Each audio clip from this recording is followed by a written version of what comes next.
can you see this person's perspective, Right. but can you see beyond this barrier that is in front of you right now? And we do get to that place of gratitude and actually appreciation. Now, it takes us refusing to stay in a victim mindset in order to do that. We are not going to stay in a victim mindset. And yes, Teri is on her way. She'll be here in just a second. She was in transit. She was going from her office to her home office, and she has a full day of clients ahead. And that's just what life is. Life is kind of like that. Today, we're going to talk about words, and words can heal. And we all understand when someone insults us. We know when that's a harmful word. We know when we're saying something, even if we don't think we know, when we go, I didn't mean it like that. Somewhere inside, when we say things, we ultimately know what our goal is. The passive aggressive person who says something hurtful and then goes, well, that was just a joke. I didn't mean that. We know words have power. Words have got power, power, power. And today we're going to talk about the power of our words and how we choose to give somebody news, how we choose to comfort them. And, we're going to be discussing the words that have been said to us, not just insults, but sometimes, hey, Steve Burney, who just joined us, we're going to talk about words and their power and how we can use our words better. Hi, girly girl. Hi there, sunshine. How are you? I'm doing fantastic and really darn glad to see you. I'm glad to see you. Steve Burney's joined us. Candy is with us. Everybody's kind of everybody joining in. Tell us a little bit. You've had a weekend. It was a scary weekend. It was a very scary weekend. You want to tell people? I woke up at first. Let me preface this with I'm doing exceptionally well. And I'm following up with some really great caregivers and hospital folks. I woke up Saturday morning at 1 a.m. with my heart racing.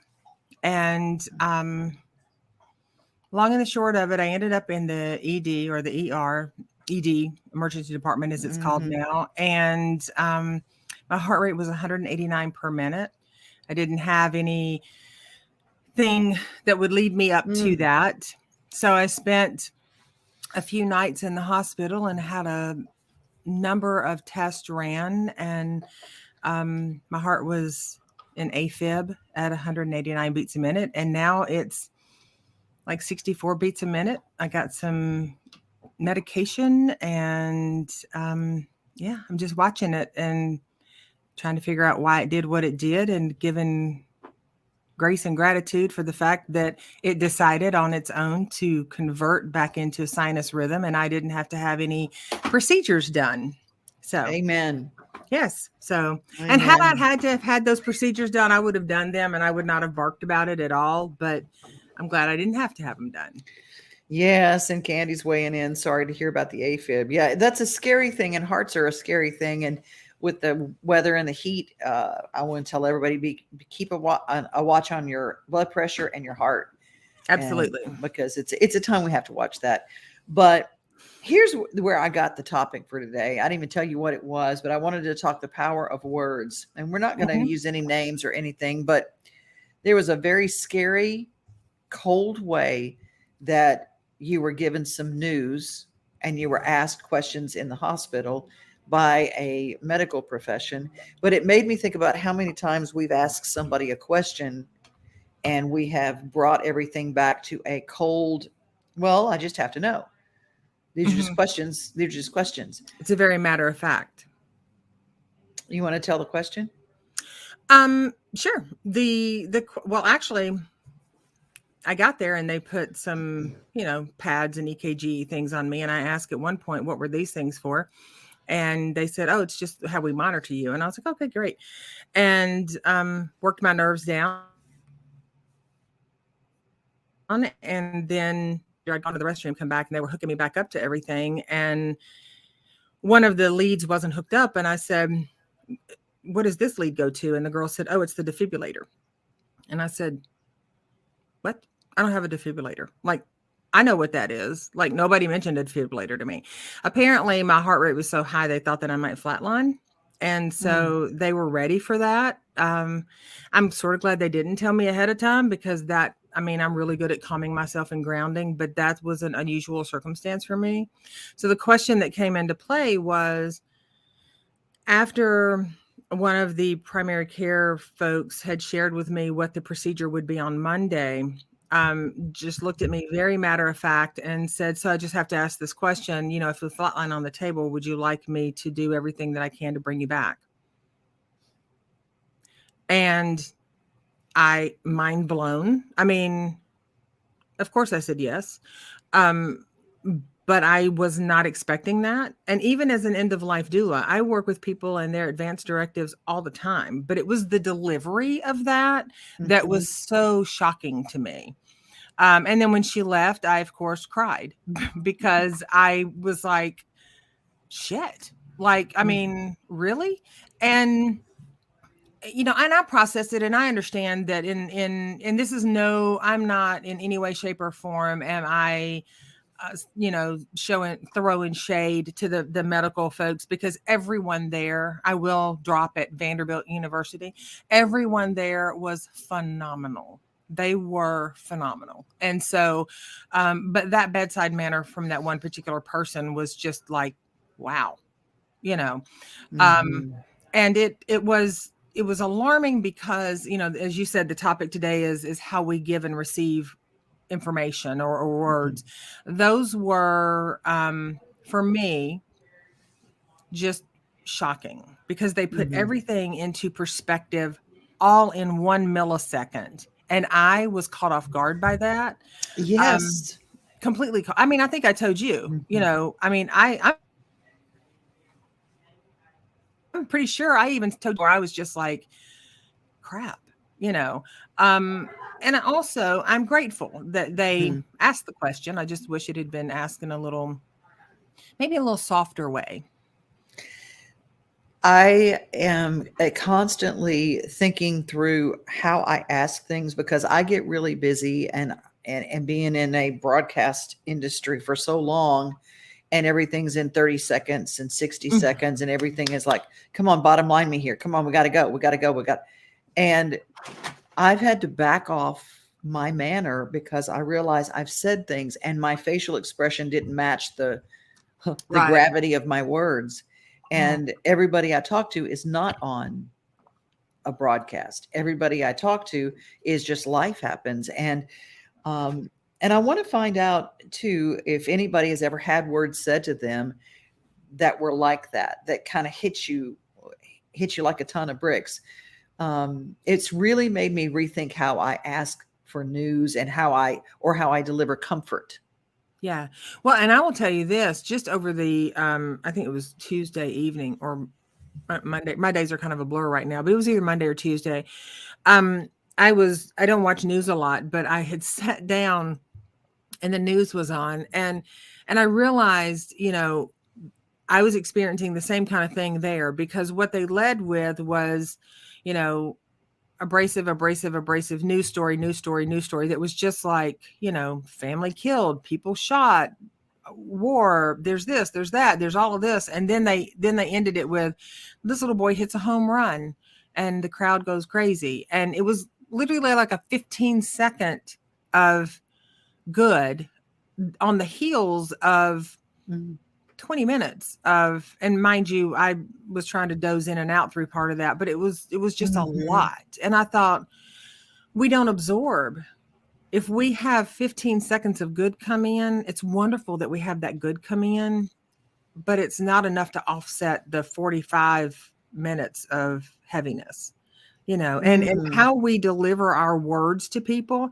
It can be in the medical setting. It can be with your friends, with your families, with your partners, just in our tone and our absent connection to the weight of the conversation. I'm going to give an example in real life. And right now it's very timely, because Roe v. Wade being overturned has brought up a lot for a lot of people. And I want us to be careful with how we start posting and how we start talking to people in our own circles, because you don't know who in that circle has agonized over a decision maybe their entire lives. Yes. And when we start talking about it, and I actually had someone, in a conversation. It was just, this weekend I was somewhere and someone says, well, anyone who does that's just a murderer. And not knowing who was in our circle, Right. not knowing that someone might have experienced that. I think that we can hurt people and then turn around. Anyone's just murderers. And the Lord just doesn't want us doing that. And the Lord, do not place your opinions on the Lord, because I'm just going to speak real quickly as a Christian, as a believer. Jesus saw everybody sin the same, and he died for everyone that he looked at, and he saved us all. That's not a for me, it's not just a belief system. This is what it is. So I just don't like people jumping in there saying, well, the Lord judges you and therefore you are bad if you do this. And we just, homie, don't play that, and Jesus don't either. So there you go. Okay, off the soapbox, but words are very important. We have to understand when we talk to people, we don't know what their individual pains are. Another very sweet Christian woman approached a dear friend of mine who had just lost his 3-month-old son and said, well, honey, he's in a better place. Yeah. In that moment, that changed that man forever. He left the church. He left those people. He goes and he hated the God, or stopped believing in a God that would take his 3-month-old son from him. Do I blame him? No, I don't. Right. And we need to be careful with our words. We do need to be careful with our words. And we also need to be mindful that, one, not everyone has the same belief system. 2, not everyone has the same experiences. So when I work with people and I hear people come into my office and say, if I hear one more other person tell me, well, they're in a better place, or, well, God had a plan for them. Those are things that, while from a place of intentionality, they are said to comfort, but we're oftentimes disconnected to that, and we grab these sayings off of the shelf and we just sort of throw it out, and they're not all one size doesn't fit all. So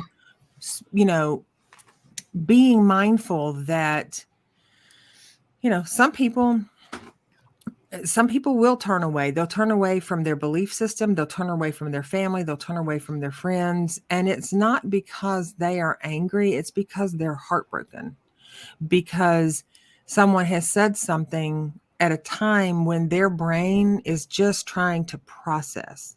So yes, having a baby and having someone say, well, they're in a better place, or, God had a plan, I mean, I have a client that I worked with a family who lost their daughter.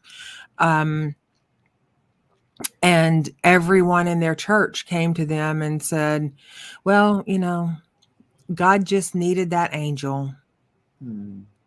God must have needed her more than you did. And all intentionally intended for comfort.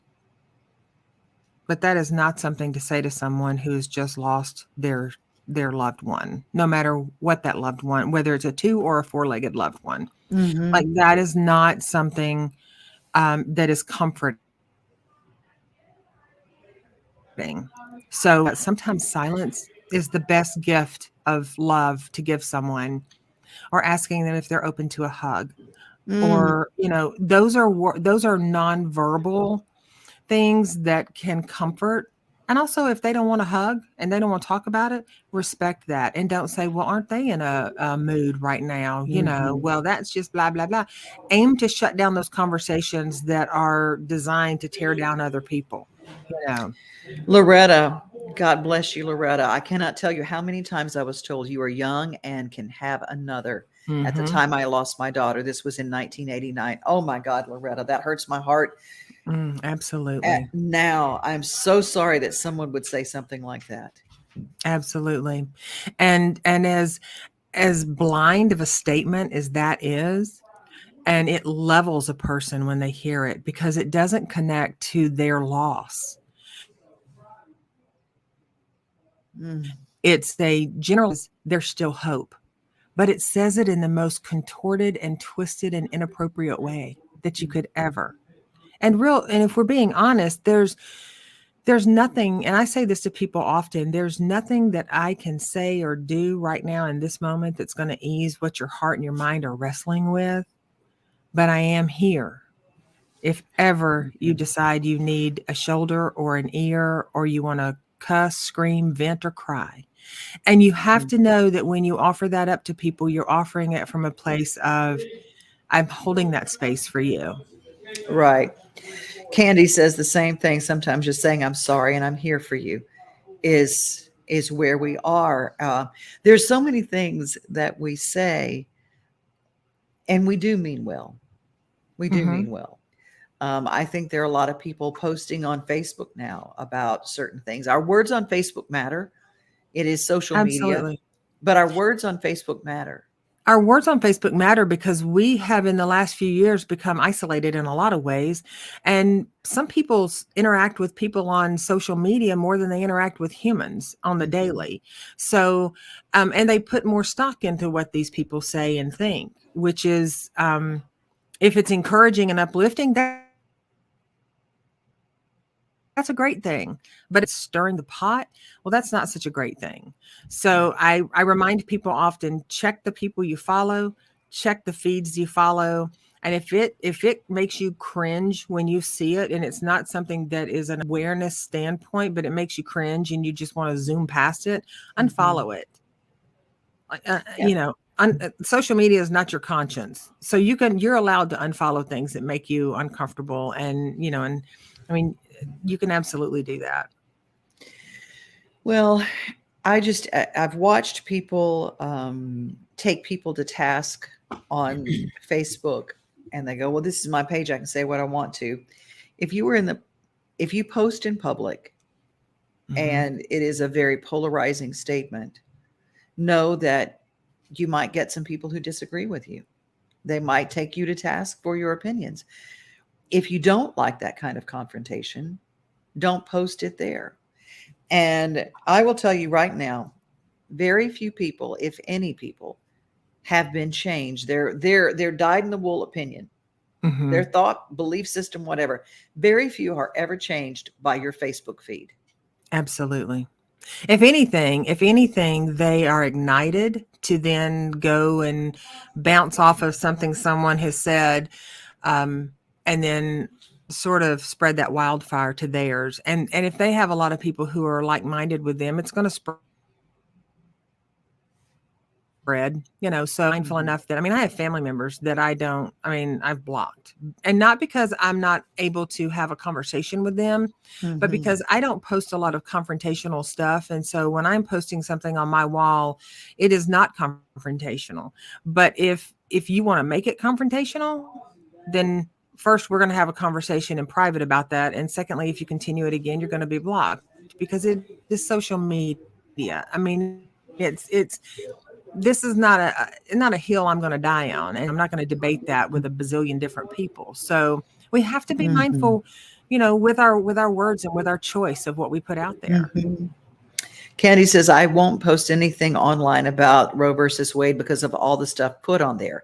Everyone's coming from a different direction on it. I agree with you, Candy. Same. And here's another thing. Pro-choice does not necessarily mean pro-abortion. Everybody needs to understand that. And there are a lot of people. I actually had a conversation with a dear friend of mine who is a single dad of daughters.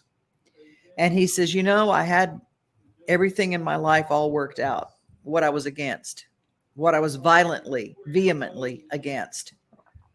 He said, but then I thought about my little girls coming into me saying, Daddy, this happened to me. I was raped. I was attacked. I made a mistake, Daddy. I'm 14 years old. And he said, I really had to wrestle with my thought processes on that. And he said, being able to comfort my daughters and think about them has made me think about this subject as less black and white and more individually. It's a matter of hearts. It's a matter of hearts. And our words on these subjects can destroy someone, even if we're well-meaning. Even if we're well-meaning, and I'll guarantee you that people who lose a child, however they lose them, they've wrestled with it. They've carried the burden. And if it happened 20 minutes ago, or if it happened 25 years ago, or several decades ago, it's still in the heart, and it's still something that we carry. So I just want to ask everyone, if you are a person of compassion, think about the words and think about, there isn't a black and white in this world. We all are individuals, and the words that we use to comfort, describe, or to spout out our beliefs, we have to remember that there are people who can hear us. And first and foremost, I put at the front of that compassion, because we all are human, and there is not one of us that has never had a miss of us. We have all shown up bright and shiny, and we have shown up tarnished and crusty. So, and that's okay. We judge ourselves enough for that stuff. So, we don't have to be, there's not a hill worth dying on if it means that it's going to, let me rephrase that. There's not anything that I would intentionally be confrontational about against someone that I don't know their story. We can have conversations and not agree with people. And I see Corinne, tarnished and crusty.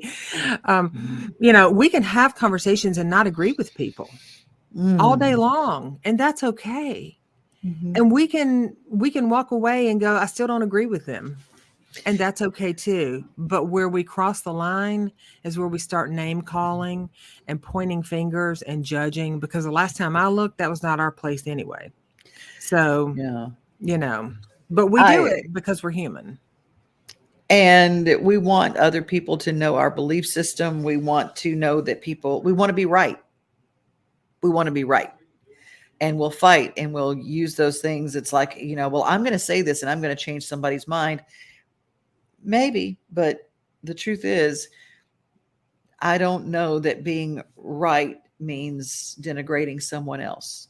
It never means you're never right if you're doing that. You will always side on the wrong side if you are constantly tearing people down. Because Candy says, we used to be able to agree to disagree, but today people get loud and very judgmental. Yes. Yeah. Well, I say to clients often that the reason that people get loud is because the language going on inside their head, the need to voice their opinion, the need to be heard is so loud that when they open their mouth, they're 10 octaves louder.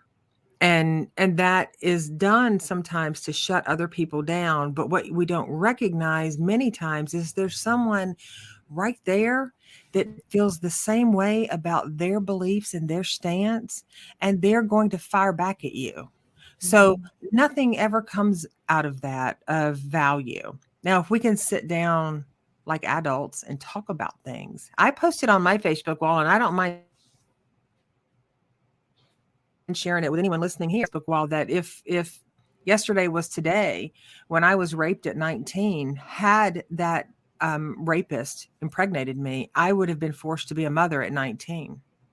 And I would have liked the choice not to have had a vile act that was so cruel and so traumatizing alter my entire life forever.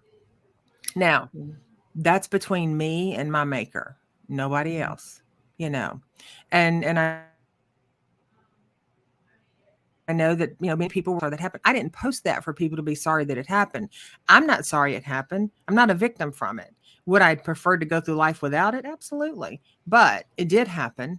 And I am the person I am today in part because of what I learned from that experience and how I learned to re-love myself because of self-hate. Mhm. So we can always learn something if we're compassionate enough to listen.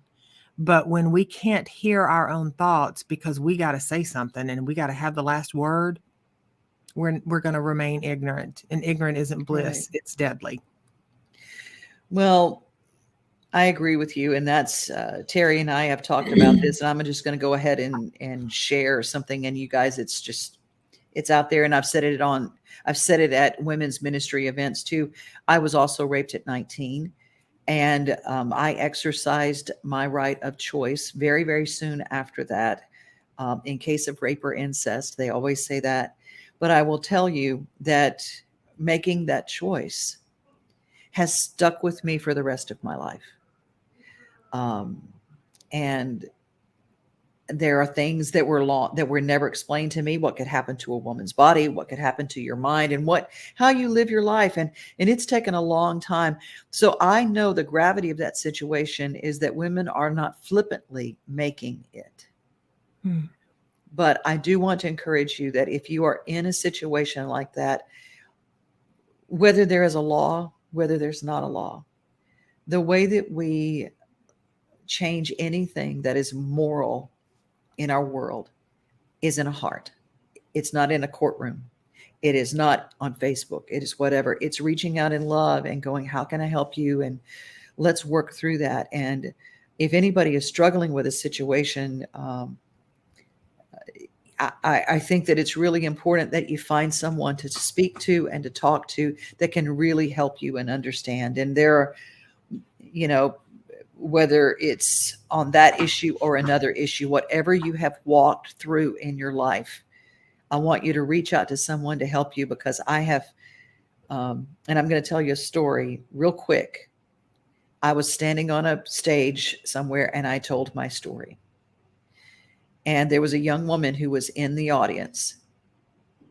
A year later, I met this young woman and she said, I was in the audience. I had been raped by a serial rapist. My husband was taking me on the following Monday to have an abortion.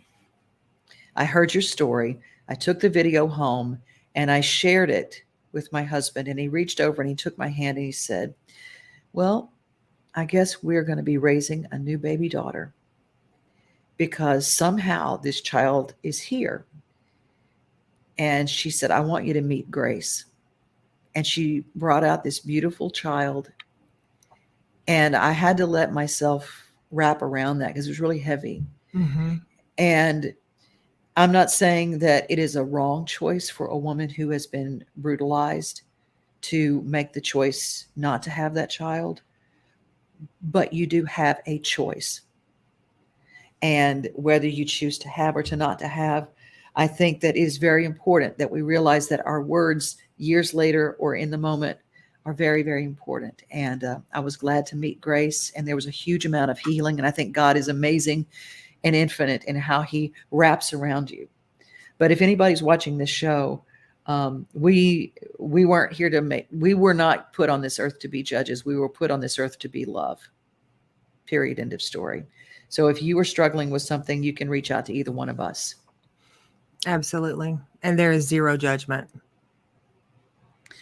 And thank you guys for being here. Thank you guys for being part of our show, and use your words wisely. Use your words with compassion.